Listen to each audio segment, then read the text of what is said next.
Assalamualaikum warahmatullahi wabarakatuh. Apa kabarnya anak-anak? Baiklah, pada kesempatan ini kita akan belajar tentang sistem ekskresi pada manusia. Baik anak-anak, sebelum itu kita harus tahu dulu alat-alat ekskresi apa yang terdapat di tubuh kita. Nah, jadi di tubuh kita itu ada 4 jenis alat ekskresi. Yang pertama itu ada ginjal, yang kedua itu ada paru-paru, selanjutnya ada hati, dan yang terakhir itu ada kulit. Baik, kita kupas satu-satu. Pada pembahasan ini kita akan mempelajari lebih dalam tentang alat ekskresi pada manusia berupa ginjal.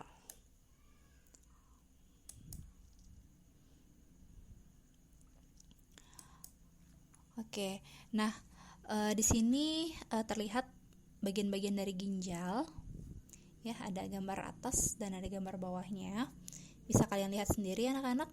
Di sini ginjal itu berfungsi sebagai alat ekskresi utama, ya, bentuknya berbentuk seperti kacang merah dengan jumlahnya sepasang. Jadi jumlah ginjal itu ada sepasang, dengan panjang lebih kurang 6 sampai 7,5 cm dan lebar lebih kurang 1,5 sampai 2,5 cm. Nah, ginjal ini terletak di bagian dorsal dinding tubuh sebelah kiri dan kanan tulang belakang. Ya, jadi bagian dorsal itu di bagian belakang, ya, yang dekat dengan sumsum tulang belakang. Berat total ginjal itu 1% dari berat badan, atau lebih kurang 140 gram pada orang dewasa. Dan setiap menit sekitar 20 sampai 25% darah yang dipompa dari jantung akan mengalir menuju ke ginjal. Nah, selanjutnya fungsi dari ginjal. Baik, fungsi dari ginjal di sini yang pertama itu untuk mengekskresikan zat sisa seperti urea, asam urat, dan kreatinin dan zat lain yang bersifat racun. Selanjutnya, ginjal juga berfungsi untuk mengatur volume plasma darah dan jumlah air yang ada di dalam darah. Oke, selanjutnya, ginjal juga berfungsi untuk menjaga tekanan osmosis dengan cara mengatur ekskresi garam-garam. Nah, selanjutnya, ginjal juga berfungsi untuk mengatur pH plasma dan cairan tubuh dengan mengekskresikan urin yang bersifat basa atau asam. Nah, fungsi ginjal selanjutnya, ginjal berfungsi sebagai kelenjar endokrin dengan menghasilkan hormon renin dan eritropoietin. Oke, selanjutnya, nah, di sini ada bagian-bagian dari ginjal. Bisa kalian lihat sendiri bagian-bagian dari ginjal itu ada. Oke, kita lihat dulu gambar yang sebelah ini, ya, gambar struktur ginjal, ya, gambar yang sebelah kanan. Bisa dilihat, struktur ginjal. Jadi bagian paling luar ginjal, ya, lapisan paling luar ginjal itu kita sebut dengan korteks atau kulit ginjal. Selanjutnya bagian yang bentuk seperti kipas ini, yaitu kita sebut dengan medula atau sumsum ginjal. Selanjutnya bagian yang berupa rongga di bagian dalam ini, ya, yang nanti langsung berhubungan dengan saluran ini, ya, itu kita sebut dengan pelvis renalis atau rongga ginjal. Nah, untuk struktur ginjal sendiri, jadi di dalam ginjal itu ada unit fungsional ginjal yang kita sebut dengan nefron, ya. Karena nefron ini erat kaitannya dengan proses penyaringan darah atau proses pembentukan urin. Nah, beralih ke gambar selanjutnya. Di sana ada terlihat gambar posisi ginjal di dalam tubuh manusia. Bisa dilihat itu ginjal berjumlah sepasang. Jadi posisinya ada di bagian kanan dan kiri tubuh. Tuh bisa dilihat juga bahwa dari ginjal itu ada terhubung saluran. Itu saluran yang nanti dia langsung terhubung ke kandung kemih atau vesika urinaria. Jadi dari sini saluran ini kita sebut dengan ureter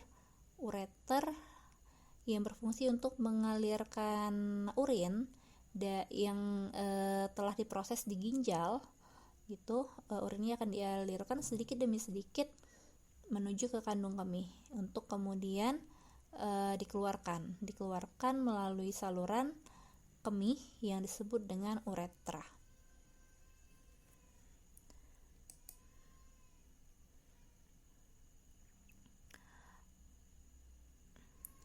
Baik, selanjutnya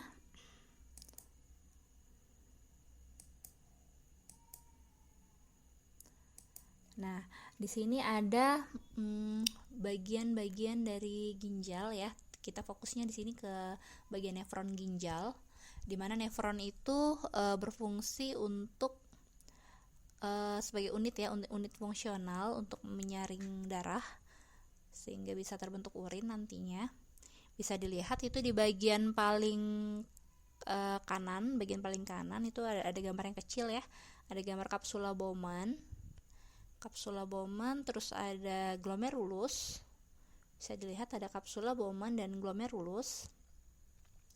Jadi kapsula Bowman di sini itu fungsinya untuk sebagai tempat untuk meneruskan proses penyaringan darah yang sudah terjadi di glomerulus sehingga dihasilkan urin primer gitu ya. Nah, nanti urin primer ini akan ditampung di kapsula Bowman untuk selanjutnya diteruskan ke bagian nefron yang lain. Seperti itu. Bisa dilihat di sini. Jadi glomerulus itu memang bentuknya seperti ini. Dia berupa gumpalan-gumpalan kapiler darah. Di mana di sini nanti terjadi proses penyaringan darah. Gitu. Nah, selanjutnya setelah terjadi proses penyaringan darah di bagian glomerulus ini, nah kan namanya saja proses penyaringan darah ya, berarti darah atau komponen proteinnya disaring gitu. Selanjutnya akan diteruskan ke bagian tubulus ginjal gitu. Oke, nanti akan dijelaskan lebih lanjut ya tentang fungsi-fungsinya. Ini kita lihat dulu bagian-bagiannya ya, bagian-bagian dari neuron. Nah, jadi kesatuan antara kapsula Bowman dan glomerulus itu kita sebut dengan badan Malpighi. Ya, jadi nefron itu satuan fungsional terkecil dari ginjal, unit penyaring ginjal yang akan membentuk unit penyaring kecil ginjal yang akan membentuk urin.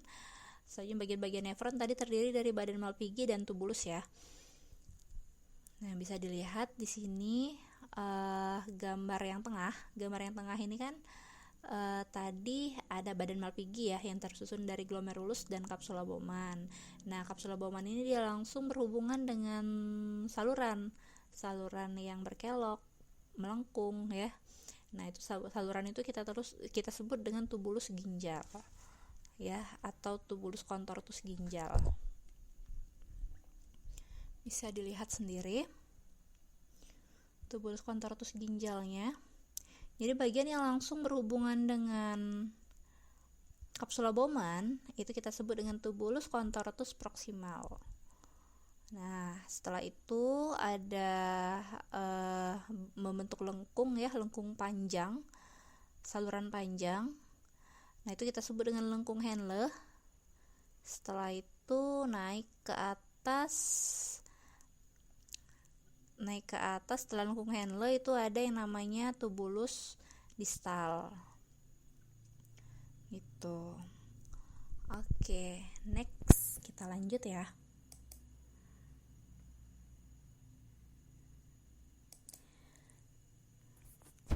Nah, selanjutnya ini ada bagian-bagian ginjal yang disebut dengan nefron. Bagian-bagian nefron ya, bagian-bagian nefron. Di sini ada jenis-jenis nefron, antara lain ada nefron korteks, terus ada nefron juxtamedula. Nah, bedanya apa? Bisa kalian lihat di sini, di gambarnya juga sudah ada penjelasan ya, yang mana nefron korteks, yang mana nefron juxtamedula. Jadi untuk nefron korteks itu ya sesuai dengan namanya. Jadi dia terletak di bagian korteks, di bagian kulit ginjal dengan lengkung Henle yang pendek. Jadi seluruh bagiannya itu terletak di bagian korteks, sehingga disebut dengan nefron korteks.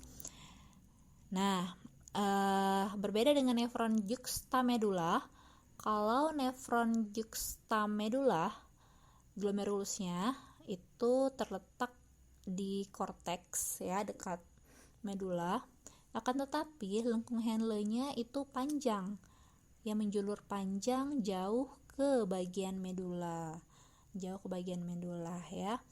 Jadi perbedaannya, kalau nefron korteks tadi yaitu seluruh bagian nefron terletak di bagian korteks ginjal, sementara untuk nefron juxtamedula itu ada beberapa bagian-bagiannya, antara lain lengkung Henle yang menjuntai panjang ya sampai ke bagian medula. Nah, jadi bisa dilihat di sini. Oleh sebab itu ya, jadi kalau misalkan nanti ada pertanyaan, kita kan sudah tahu fungsinya, fungsi dari nefron. Fungsi dari nefron itu adalah unit fungsional ginjal, seperti itu ya. Nah, dan di bagian nefron itu kan tadi ada bagian glomerulus ya. Glomerulus itu kan tadi seperti yang sudah disebutkan tadi, fungsinya untuk menyaring darah. Nah, karena struktur ginjal yang seperti inilah ya, karena bagian glomerulusnya itu yang lebih banyak, memang terdapat di bagian korteks.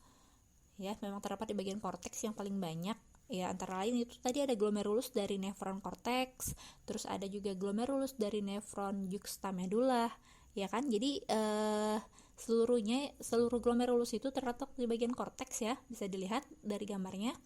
Oleh sebab itulah sering ada keluar beberapa soal yang menyebutkan bagian dari ginjal berfungsi untuk menyaring darah, itu bagian mana ya. Jadi jawabannya adalah korteks ginjal berfungsi untuk menyaring darah. Alasannya kenapa? Karena di bagian sini banyak terdapat glomerulus dari nefron ginjal, seperti itu. Oke, lanjut ya.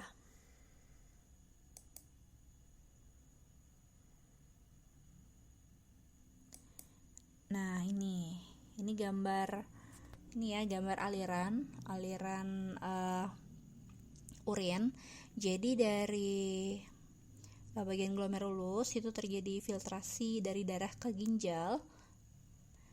Ya, selanjutnya setelah darahnya difiltrasi, disaring ya, nanti akan lewat dari glomerulus itu berupa cairan gitu. Yang cairannya itu isinya kalau normalnya itu tidak ada darah lagi, karena darah sudah disaring kan di bagian glomerulus itu.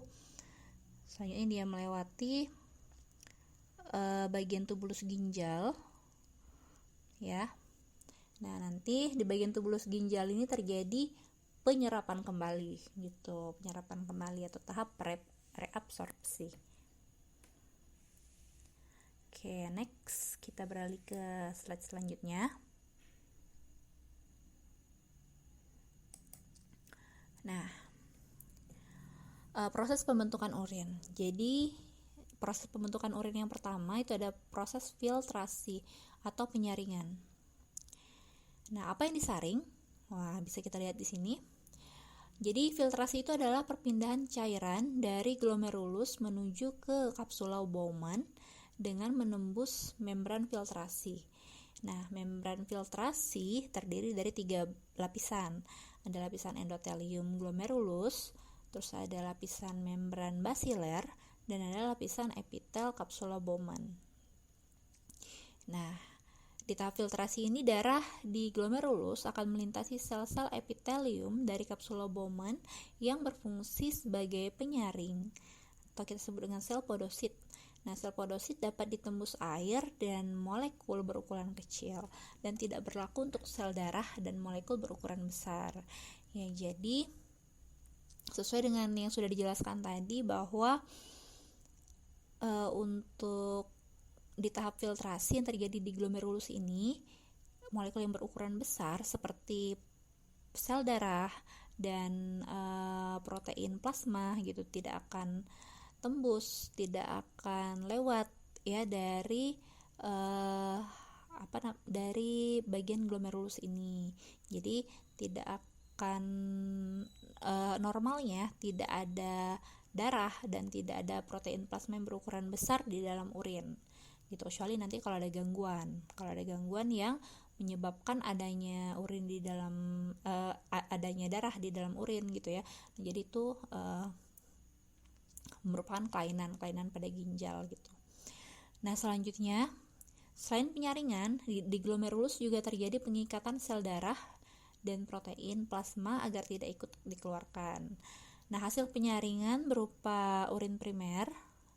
Jadi saat darah tadi sudah disaring di bagian glomerulus, itu kan nanti akan diteruskan ya ke kapsula Bowman. Dari kapsula Bowman akan diteruskan ke tubulus ginjal. Nah, di tubulus ginjal ini urin yang mengalir di tubulus ginjal ini setelah dia melewati glomerulus itu kita sebut dengan urin primer atau filtrat glomerulus.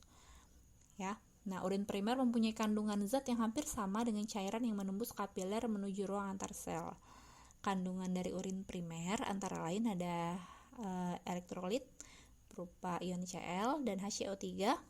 Terus ada kristaloid atau kristal halus yang terbentuk dari protein, bisa berupa asam urea, asam urat, dan kreatinin atau zat sisa hasil perombakan protein. Nah, selanjutnya di urin primer ini juga masih terdapat glukosa, garam-garam, natrium, kalium, dan asam amino yang masih diperlukan oleh tubuh.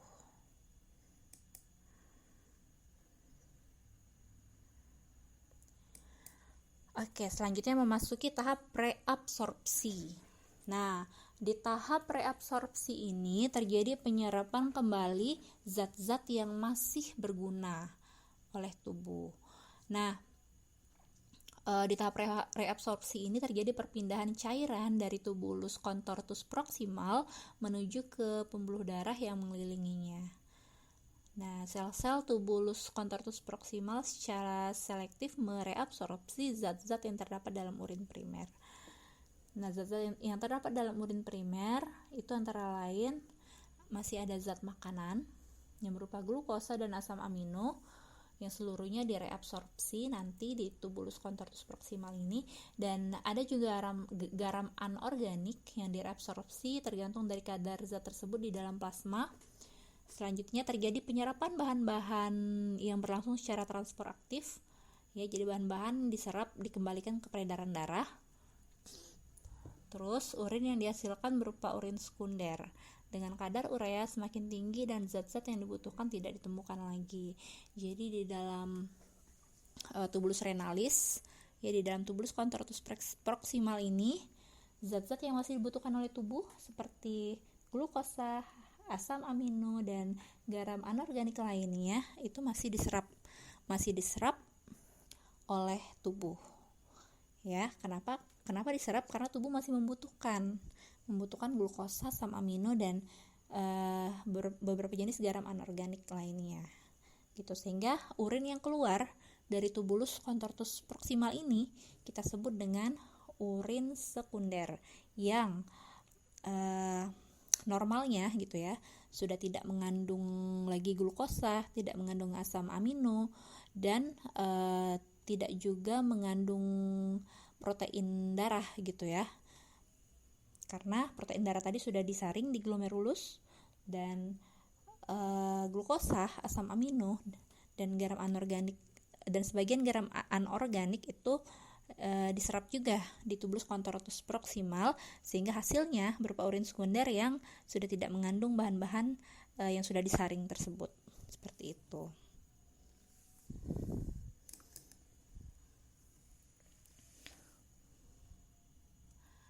Nah, selanjutnya bisa dilihat ini proses reabsorpsi air. Di sini ada tabel proses reabsorpsi air. Jadi di bagian tubulus ginjal, di bagian tubulus renalis atau tubulus ginjal itu kan ada bagian-bagiannya ya, ada bagian tubulus contortus proximal, ada lengkung Henle, ada tubulus contortus distal, dan ada saluran penampung.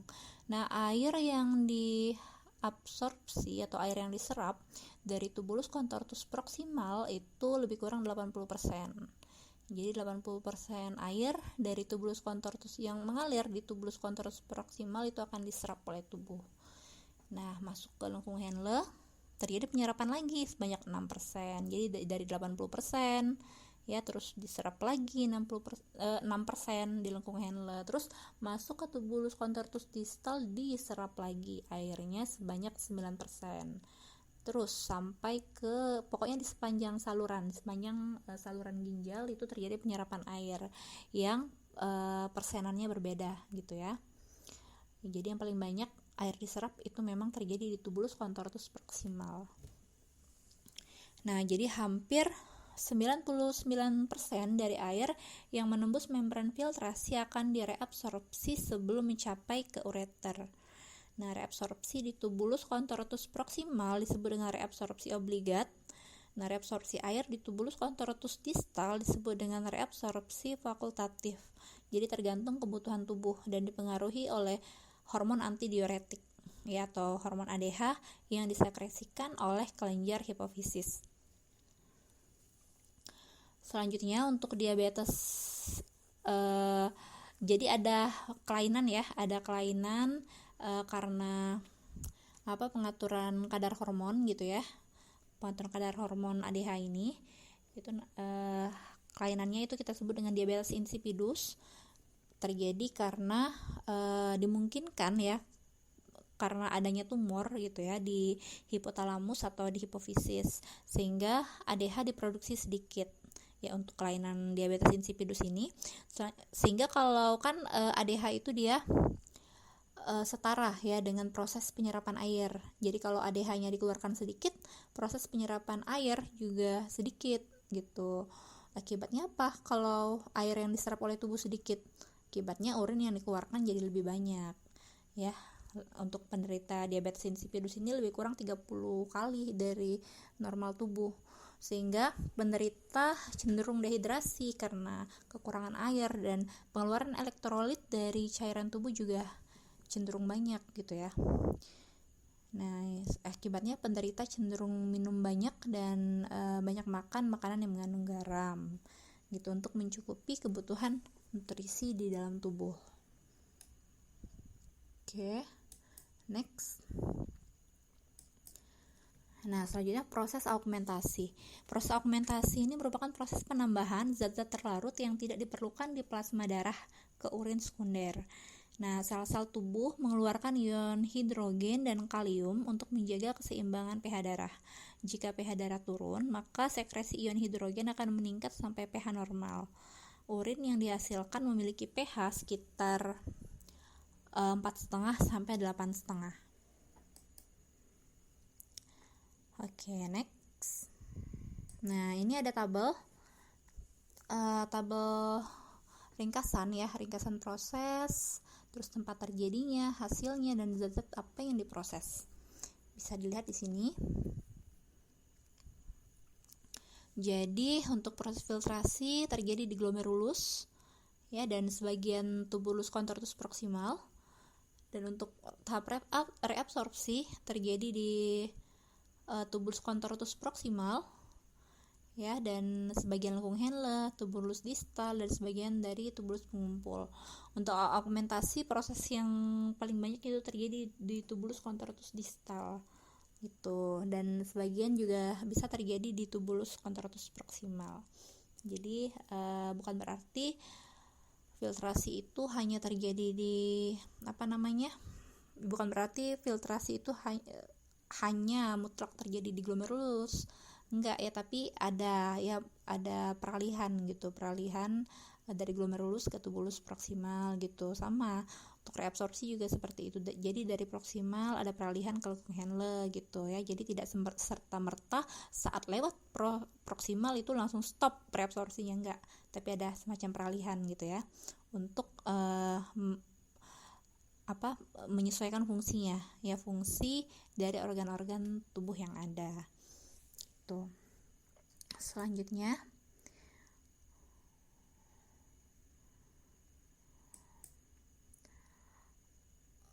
ini komposisi urin normal, bisa dilihat sendiri.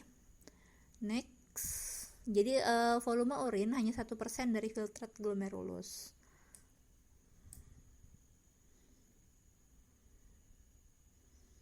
Nah, ini faktor-faktor yang mempengaruhi proses pembentukan urin.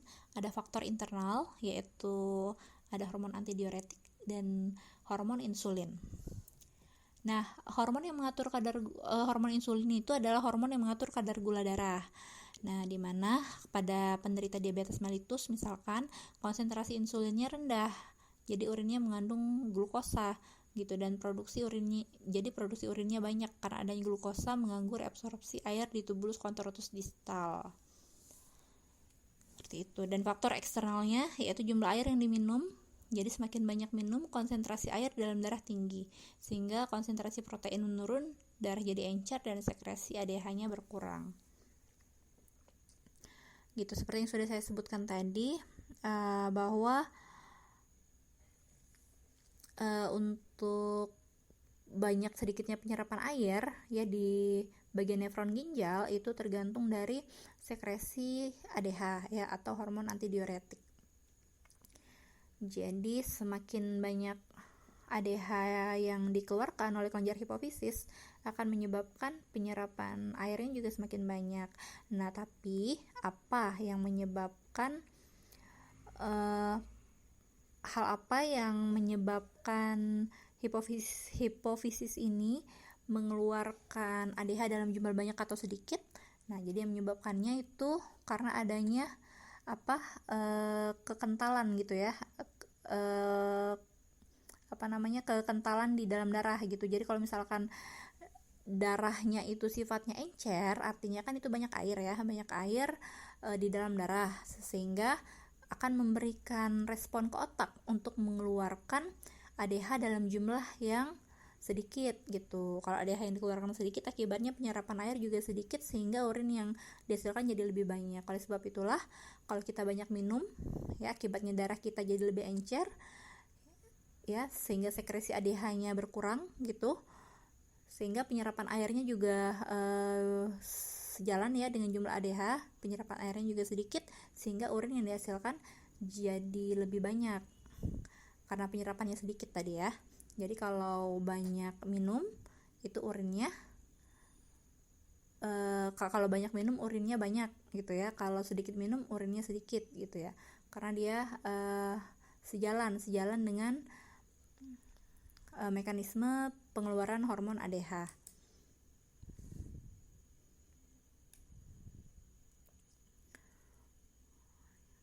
Gitu. Oke, ini adalah gangguan-gangguan dan kelainan ginjal. Bisa dilihat ada gagal ginjal atau uremia, ada gagal ginjal ya, terus ada anuria atau tidak terjadi pembentukan urin, terus ada uremia atau terbawanya urin ke dalam darah, terus ada nefritis, radang pada nefron karena bakteri. Selanjutnya ada diabetes insipidus seperti yang sudah Ibu jelaskan tadi. Selanjutnya ada diabetes mellitus ya, terus ada albuminuria, karena terdapatnya protein albumin, karena terdapatnya molekul albumin ya dan protein lain dalam urin akibat kegagalan proses penyaringan sehingga proteinnya lolos. Selanjutnya ada penyakit yang namanya kencing batu ya, atau kita sebut dengan batu ginjal, karena adanya endapan kalsium dan penimbunan asam urat sehingga membentuk CaCO3 atau kalsium karbonat di dalam rongga ginjal. Akibatnya kita mengalami kesulitan dalam mengeluarkan urin. Oke. Baik anak-anak, sekian dulu materi kita pada hari ini tentang ginjal ya, tentang alat ekskresi yang berupa ginjal. Semoga bermanfaat. Oke, selanjutnya, Assalamualaikum warahmatullahi wabarakatuh.